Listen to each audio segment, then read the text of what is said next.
Hello बच्चों।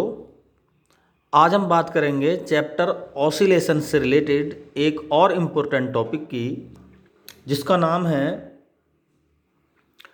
Time period of the oscillations of a body that fall freely in the tunnel across the earth. ठीक है, यदि हम अर्थ के अक्रॉस कोई टनल बना लें तो जैसे ये अर्थ की शेप है, सी इसका सेंटर है अर्थ का, और हमने ए बी एक टनल फॉर्म की है इसके अंदर, और इस टनल पर अगर किसी एक सिरे पर हम एम मास की बॉडी को रखें और उसको फ्रीली फॉल कराएं, ठीक है, तो वो उसका वेट, बॉडी का वेट सेंटर की तरफ काम करेगा। इस तरह से एक कंपोनेंट ये हो जाएगा वेट का, और दूसरा कंपोनेंट ये, अगर ये एंगल थीटा है यहाँ पर तो ये एम जी कॉस थीटा, और ये कंपोनेंट हो जाएगा एम जी साइन थीटा। ठीक है, अब बॉडी जैसे ही फ्रीली फॉल करेगी तो ये M G cos theta component इसको इस डायरेक्शन में खींचेगा और लगातार इसकी स्पीड को बढ़ाएगा। जैसे ये पॉइंट सी पर जाएगा तो बॉडी का वेट सीधा इस डायरेक्शन में काम करेगा, यहाँ पर थीटा 90 डिग्री होकर इस कंपोनेंट को मैक्सिमम कर देगा, साइन थीटा कंपोनेंट को, और M G cos theta component zero हो जाएगा और इस वेलोसिटी यहाँ पर अब थोड़ी देर के लिए कांस्टेंट हो जाएगी। ठीक है, मैक्सिमम हो जाएगी, उससे ज़्यादा नहीं बढ़ेगी। जैसे ही ये बॉडी इस पॉइंट को क्रॉस करेगी तो ये M G cos theta components का जो डायरेक्शन है वो चेंज हो जाएगी, सी की तरफ रहेगी इसकी कंपोनेंट, है ना। एम जी कॉस थीटा जो कंपोनेंट है इसकी डायरेक्शन इस सी डैश पॉइंट की तरफ रहेगी, क्योंकि वेट अब बॉडी का ये हो जाएगा। तो एक कॉस थीटा कंपोनेंट तो ये है और साइन थीटा कंपोनेंट हो गया ये। ठीक है, इस कंडीशन में इसकी बॉडी की स्पीड डिक्रीज होगी और इस बी पॉइंट पर आते आते इसकी वेलोसिटी क्या हो जाएगी, जीरो, और ये फिर यही कंडीशन बन जाएगी दोबारा कर, यानी बॉडी इस डायरेक्शन में मूव करेगी और फिर यहाँ पर इसकी वेलोसिटी मैक्सिमम होकर फिर लगातार डिक्रीज होती चली जाएगी और इस पॉइंट पर ये बॉडी पहुँच जाएगी। फिर दोबारा कर ये रिपीट करेगी इस मोशन को। ठीक है, यानी एक फिक्स टाइम इंटरवल के बाद बॉडी अपने पाथ का रिपीटेशन कर रही है। इसका मतलब ये एक हार्मोनिक मोशन हो गया। इसकी स्पीड मीन पॉइंट पर जो बीच में है वह मैक्सिमम है, और एक्सट्रीम जो पॉइंट है वहाँ पर ये जीरो हो जाती है। तो ये कैसे होगी, ये सिंपल हार्मोनिक मोशन की प्रॉपर्टी है। इसमें हम ये भी मैथमेटिकली और थ्योरेटिकली प्रूफ करेंगे कि यहाँ पर एक्सेलरेशन डिस्प्लेसमेंट के डायरेक्टली अपोजिट डायरेक्शन में है। ठीक है, प्रोपोर्शनल है। तो मैथमेटिकली भी करेंगे और थ्योरेटिकली भी, और हम इस मोशन का, ऑसिलेशंस का टाइम पीरियड के लिए एक्सप्रेशन फाइंड करेंगे। ठीक है, तो हमने मान लिया किसी समय पर बॉडी यहाँ पर है इस पॉइंट पर, तो यहाँ पर इसका जो कॉस थीटा कंपोनेंट है ना, वो ही मोशन के लिए रेस्पॉन्सिबल है। यहाँ पर मैंने मान लिया अर्थ का जो ग्रेविटी है वो जी डैश हो जाएगी, तो इसका component M G cos theta ना होकर M G dash cos theta हो जाएगा। ठीक है, M G dash cos theta. Force का ये कंपोनेंट इसको स्पीड प्रोवाइड करा रहा है, बॉडी की स्पीड भी चेंज हो रही है, वेलोसिटी, और इस पॉइंट पर मैक्सिमम हो जाती है और एक्सट्रीम पॉइंट पर ये क्या हो जाती है, जीरो हो जाती है। तो इस कंडीशन में हम जो इस मोशन को एक्सप्लेन करेंगे M G dash cos theta component की वजह से इस मोशन को एक्सप्लेन करेंगे। यहाँ पर एफ के प्लेस पर एम एल्फा लिख सकते हैं। एल्फा बॉडी लगातार वेलोसिटी चेंज कर रही है तो वो एक्सेलेरेशन हो गया, और ये M G dash cos theta. तो बॉडी अभी यहाँ पर है ना, तो यहाँ पर हमने मान लिया ये डिस्टेंस वेट है एम जी, और ये आर डिस्टेंस मानेंगे, और इसके सेंटर से इस पॉइंट की डिस्टेंस को एम्पलीट्यूड, लेकिन ये डिस्टेंस एक्स हो जाएगी। ठीक है, ठीक। तो यहाँ पर एम से एम कैंसिल, एल्फा हो गया जी डैश कॉस थीटा, जो कि होगा base upon hypotenuse X upon R, और जी डैश को हम डिस्प्लेस करेंगे एक फॉर्मूले से, जी एम इनर सरफेस में, इनर जो स्पेयर है बॉडी का, उसका अर्थ का मास है ये, और आर क्यूब,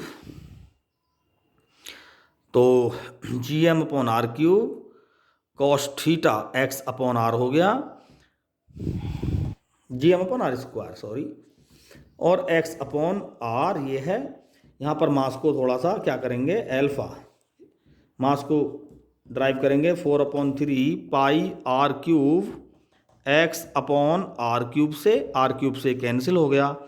एल्फा हो जाएगा जी इंटू 4/3, ये रॉ आ रहेगा है ना, वॉल्यूम इंटू डेंसिटी होता है ना, मास, तो जी पाई रॉ इंटू एक्स, ये इक्वेशन बनी। यहाँ पर देखने वाली बात यह है कि जैसे जैसे एक्सेलरेशन बढ़ता है वैसे वैसे डिस्प्लेसमेंट घट रहा है, तो यहाँ पर हम इसको नेगेटिव साइन से इस चीज़ को हम शो करेंगे, -4/3 जी पाई रॉ इंटू एक्स। ये क्लियर है भाई, जैसे जैसे बॉडी की स्पीड बढ़ रही है वैसे वैसे डिस्प्लेसमेंट लगातार घटता जा रहा है, यानी एक्सेलरेशन और डिस्प्लेसमेंट क्या हो गया, directly proportional to displacement in opposite direction. तो यही सिंपल हार्मोनिक मोशन की जो मेन कंडीशन होती है, ठीक है। अब हमें पता है भी एल्फा जो होता है वो -ω² होता है, तो हम क्यों ना ये जो इक्वेशन है, एक तो ये इक्वेशन है और ये इनको कंपेयर करें तो ω² की वैल्यू 4/3 जी पाई रॉ हम लिख सकते हैं। यहाँ से ω² की वैल्यू ये लिख सकते हैं, ठीक है। और ओमेगा को 2π/T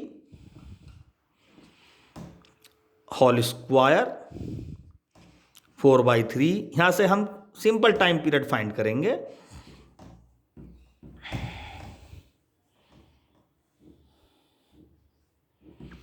तो यहां से टाइम पीरियड फाइंड करेंगे तो ये 4π² हो जाएगा यहाँ पर upon T² is equal to 4g pi rho upon 3, 4 से 4 कैंसिल, पाई से एक ये कैंसिल, तो ये हो जाएगा T² is equal to 3π upon g rho, और यहाँ से स्क्वायर हम हटाएं तो यहाँ पर आ जाएगा √, ठीक है।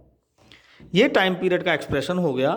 तो टाइम पीरियड का एक्सप्रेशन में हम इसको थोड़ा सा और एक्सप्लेन कर सकते हैं, तो इसको हम अभी करेंगे इसके नेक्स्ट सेक्शन में। तो हमने फाइंड किया T is equal to 3π upon g rho, इसको रॉ की प्लेस पर हम लिख सकते हैं पहले जी को हम कर सकते हैं, जी की जगह GME होता है GRE², तो जी के प्लेस पे हम ME अपॉन GME, तो GRE² अपॉन ME कर सकते हैं इसके प्लेस पे हम GRE² अपॉन ME, और रॉ के प्लेस पे कर सकते हैं हम 4/3, क्योंकि डेंसिटी होती है मास अपॉन वॉल्यूम है ना, तो मास तो अर्थ का ये है और वॉल्यूम हो जाएगा 4/3 पाई r³। ये कैंसिल हुआ, मास से ये कैंसिल हुआ, यहाँ से 3 से ये 3 कैंसिल, ठीक है। 4π उधर पहुँच जाएगा, 4 ऊपर और पाई साथ में है, 4π पाई के साथ 4π² ऊपर हो गया, और साथ में है RE ऊपर और नीचे G बचा, ये √ में। तो T इज इक्वल टू आ गया 4π² का 2π RE अपॉन G। ये टाइम पीरियड आता है इसका निकल के, जो लगभग 84 मिनट, जो इनफाइनाइट लेंथ का टाइम वो सिंपल पेंडुलम होता है उसके इक्विवेलेंट होता है। और साथ में हमने बताया था ग्रेविटेशन चैप्टर में, जब कोई सैटेलाइट अर्थ के नियर ही अर्थ के अराउंड रिवॉल्व करता है, तो जहाँ पर h को हम लगभग 0 मान लेते हैं, उस कंडीशन में सैटेलाइट का जो टाइम पीरियड है वो भी यही आता है। इनफाइनाइट लेंथ का टाइम जो सिंपल पेंडुलम है उसका भी टाइम पीरियड यही आता है। और अब हमारा इसी फॉर्मूले का एक एक्सप्रेशन और आ गया कि बॉडी अगर फ्रीली फॉल हो रही है किसी टनल में जो अक्रॉस द अर्थ है, तो वो भी सिंपल हार्मोनिक मोशन करेगी, जिसका टाइम पीरियड भी 84 मिनट के अराउंड ही होगा। तो हम आशा करते हैं कि ये वीडियो आपको समझ में आ गई होगी। Thank you.